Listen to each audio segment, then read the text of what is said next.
وجود الاهلي في اي محافظه هو عيد قوم المحافظه. الاهلي النهارده كان محتل اسوان هو وجمهوره بالحب وعشق، حاله عشق. النهارده تشوف صور الاهلي وهو موجود في اسوان، والجمهور بيشجع الاهلي وبيحيوا الاهلي وواقفين بيستقبلوا الخطيب ولاعيبه الاهلي في كل مكان. فعلا حاجه عشق، حاله عشق. الاهلي، مين ما يحبش الاهلي؟ بس بمناسبة أسوان لازم نتذكر مقولة عم فريرة لعم أيمن الرمادي 2 يناير. قال له إيه؟ يا ريت تلعب بنفس الأداء والحماس ده قدام الأهلي. والزمالك شال 3 من الأهلي، النهاردة أسوان شال 3 من الأهلي. وده يقول لنا لازم نقف عند نقط مهمة جدا في مباراة. كهربا فارق عن أي مهاجم في الأهلي. كهربا حالة نادرة. كهربا النهاردة بيحط جون في أسوان بافتتاح التسجيل.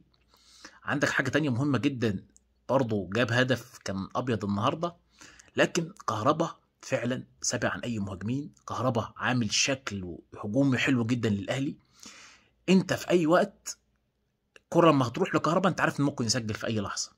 ففعلا إحنا مش بنقول بس إحنا محتاجين مهاجم، إحنا عايزين 3 4 مهاجمين هنقطع فرق الدولة كلها، هنقطع أي فريق يقابلنا. النهارده قفشه بيصالح الجمهور، احمد عبد القادر برضه بيسجل. الاهلي نهى الشوط الاول احسن ما يكون. الشناوي بصد ضربة جزاء بيرجع الثقة لنفسه، بيخلي الجمهور يثق فيه تاني. قفشه بيسجل، محبة الجمهور بتزداد.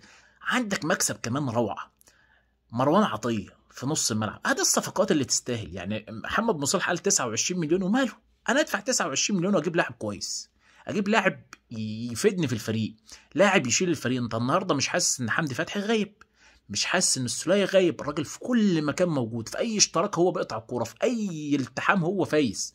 فاذا احنا كسبانين بمروان عطيه. احنا طلعانين النهارده باهم مكاسب المباراه مروان عطيه.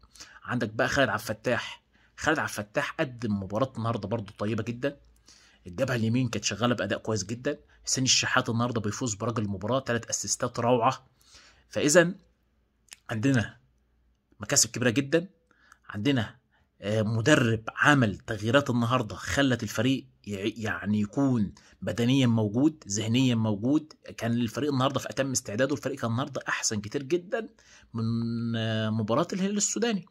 الحاجه التانية المميزه النهارده ان انت استبعدت قفشه، استبعدت علي معلول، استبعدت حمدي فتحي.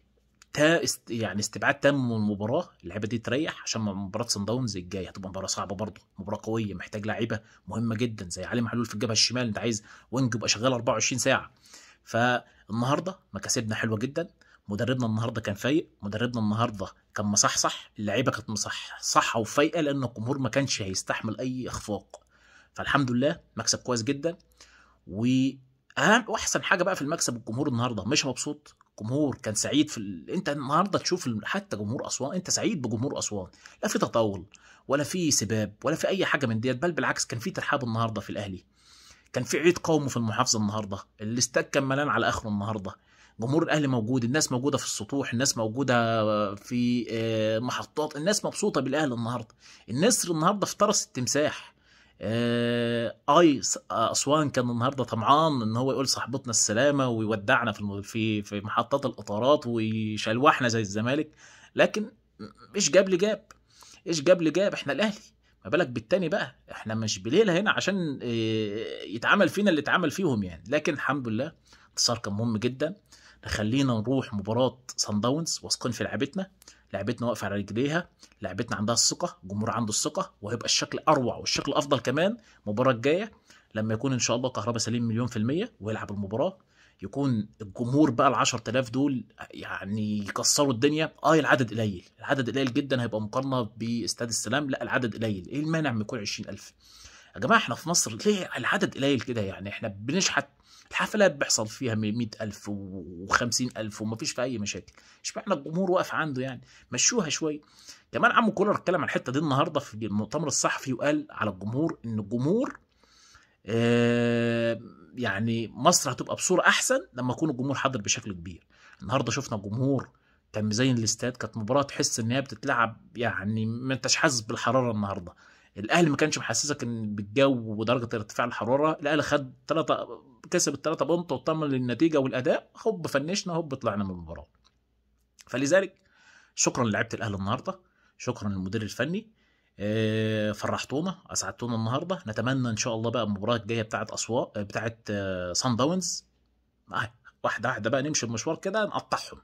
الاهلي لازم يكسب مباراه سان داونز ان شاء الله، باذن الله التوفيق يكون من حليفنا، نكسب المباراه نكون مطمنين ان شاء الله، واثقين في لعبتنا، نكسب المباراه ديت يبقى احنا دخلنا تاني في جيم المجموعه، بننافس في المجموعه تاني الحمد لله بفضل الله. نبدا بقى ندور على القطن، نبدا ندور بعدها على سان داونز هناك، وبعدين برضو القطن، وبعدين في الاخر بقى ايه، نستناهم، نستنى الجماعه دول ونشوف مباراتنا معاهم هتبقى ماشيه ازاي.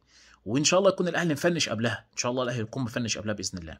كلنا ثقه في اللعيبه، بندعم اللعيبه الحمد لله بفضل الله. كنت رجاله النهارده، عشان كده احنا مبسوطين من ادائكم النهارده في الملعب. شكرا لعيبه الاهلي، شكرا عم كولر.